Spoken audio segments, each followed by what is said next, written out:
नमस्कार. माझ्या या चॅनलमध्ये मला खूप अनुभव आलेला आहे. जर आपण स्टॉप केलं चॅनेल तर आपल्याला त्याच्यामध्ये काहीच फायदा मिळत नाही आणि जर आपण कोणतेही व्हिडिओ जर एकाच टायमाला टाकत राहिलं तर आपल्या व्हिडिओला लाईक्स आणि व्ह्यूजसुद्धा चांगले येतात. तसंच माझं झालं आहे. मी माझ्या प्रेग्नन्सीच्या तब्येतीमुळे मला वेळच मिळत नव्हता किंवा माझं मन त्या याच्याकडे वळतसुद्धा नव्हतं मोबाईलकडे बघण्याचं. तर मला खूप असा लॉस झाला आहे.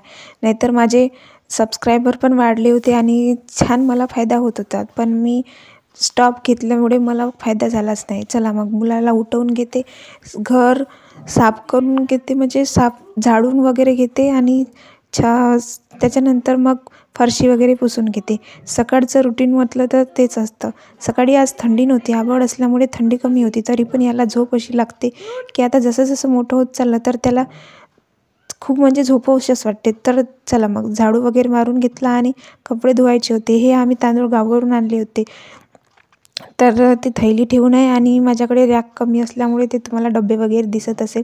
हे आमची मधातली रूम आहे. हॉल पुसून झाला आणि त्याच्यानंतर मग मधातली रूम पुसायची राहिली होती. तर हा मधामध्ये आला आणि मला ब्रश करायचा म्हणत होता, कारण त्याचा दात रात्री पडला होता. त्याच्यामुळे त्याला वाटत होतं की आज आपला दात पडू नये म्हणून आपण पहिलं ब्रश केला पाहिजे.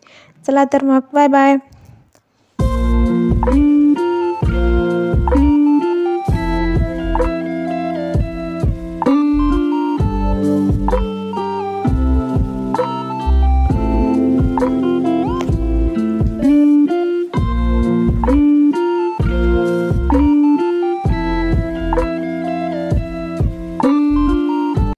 त्यानंतर मग चेहरा क्लीन करायचा होता. कोरफड घेतला आणि चेहऱ्याला थोडंसं स्क्रब केल्यावानी केलं, कारण की चेहऱ्यावर आता पिंपल्स वगैरे नाही आहे आणि माझा चेहरा ऑइली आहे. तर मग मी मधामध्ये कधी हे स्क्रब करत असते, ते पण घरचंच. कशाला आपण दुकानातून वगैरे काही आणायचं किंवा काही हे करायचं. घरीच आपल्या जर कोरफडचं झाड असेल तर असं स्क्रब केल्यावानी त्याला छान असं केलं तर क्लीन होते चेहऱ्यात.